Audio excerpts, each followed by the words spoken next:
Let's dive even deeper into Don Sweeney's comments today. Bruins analyst Billy Jaffe is here for some rip and react. So first up, dude, who in this group of players currently in COVID protocol can we expect to suit up on Thursday? Subsequent testing here over the next couple of days may determine who's available to us.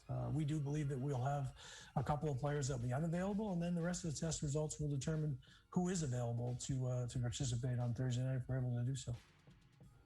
Okay, not the firmest of answers there, Billy, but we're talking DeBrusk, Krejci, Corrali, Pasta, Craig Smith. How much trouble are the Bees in if they can't suit up? First of all, did you lead into Don Sweeney with a dude? So I had a dude that's maybe in there, man. It's very conversational. You did, yes. I've never heard a soundbite into Don Sweeney with a dude before. Good for you, dude. Now, thanks, you're welcome. How much trouble are they in? Well, I mean, these are five guys that are all very active members of the team. And, especially, Pastrnak, your most creative goal scorer. And then you're talking Krejci, who just maybe was starting to get going again. Craig Smith scored the other day. So these are regulars. You've got to be concerned in that, you're taking five guys out and you're putting five guys in. But you've got five guys that are NHL players, or at least have touched NHL ice before, and a lot of it's going to depend on who is healthy or who is not after this little bit of a layoff. All right, there's also the mental battle these guys are facing, and Don Sweeney knows that. Well, I think there's mental fatigue involved with a lot of these things. You've got a lot of people that are making decisions for you and putting forth their best medical advice. And even whether or not we're playing that game on Thursday night, and you're not in a normal routine of preparing, you're not at the rink on Friday, you're waiting until a certain period of time when test results come back before you're able to go to the rink. There was a scheduled day off for all players, including the injured players. And obviously the quarantine people have not been anywhere near the facility other than to test. But the other players have had access to the ice. If you were on IR, if you were part of the injured party here at Warrior while we were on the road, then you're not subject to the same quarantine requirements. Carlo's been skating. Yes. Okay, and he said Carlo has been skating. Yep. My question for you, Billy, where does mental fatigue rank on your list of concerns here? High, very high. And I don't know if you remember, Emerson, about a week ago, maybe a few more days than that, when Jake DeBrusk had been out with, at that time, what was determined to be a false positive.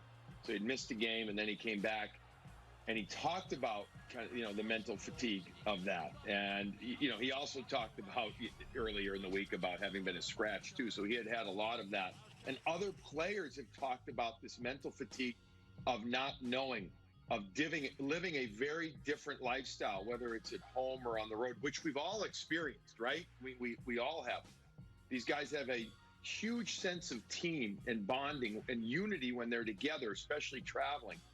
Yet a lot of them right now don't feel anywhere near that. And I think that with all the pressures at home that you and I and they are feeling, I think we feel that these guys should just be immune from it. The mental fatigue part of it, Emerson, because, they're pro athletes. No, that doesn't float. Not in my boat, at least. They're human beings, too, first and foremost. What's the bright side of the COVID-19 postponements? Maybe some of the guys get healthy and don't miss as many games. It feels like, just, very slightly feels like that Don Sweeney alluded to, not even feels like, he alluded to that some guys have been skating and that maybe they're going to be ready. We don't know who that is right now, but maybe you get one or two of those guys back and they don't miss games. Now, the question's going to become this.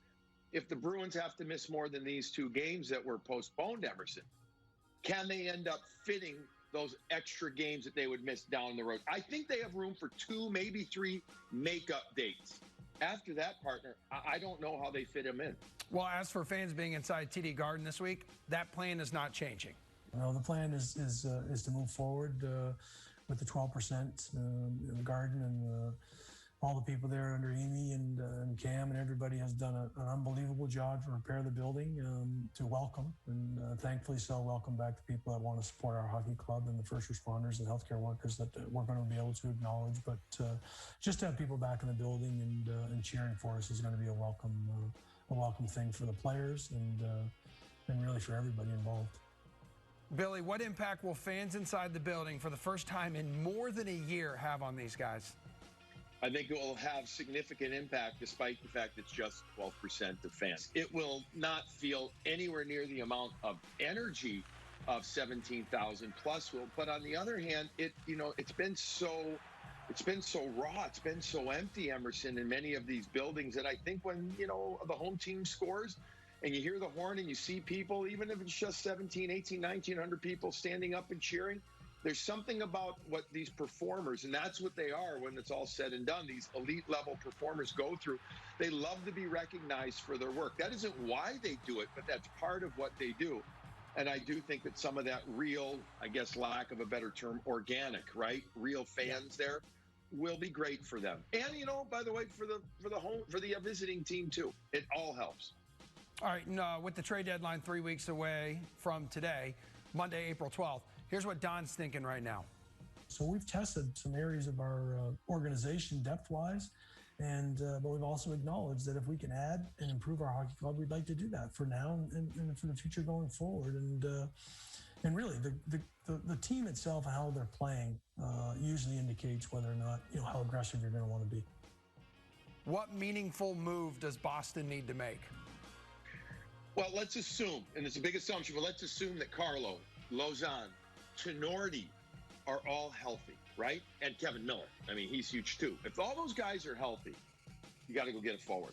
You got to find a guy to get into your top six. In theory, if you're going to keep the Bergeron line together, then you add somebody into your top six, your second line with Krejci. You bump somebody down to your third line with Coyle. Hopefully get him rocking and rolling too. That has to be the move. So the Tenorti move may end up being a move out of waiver necessity that might end up being a really huge move for this team, Emerson, assuming he's healthy and he plays like he did right before he went out. He could end up making a fulfillment for this team on the back end. And we're seeing other guys like Anashan, who's, played one game only, but could he be a real depth defenseman come playoff time? Could be. All right, my friend, could be looking at 28 games in 45 days here if the schedule kind of stays put.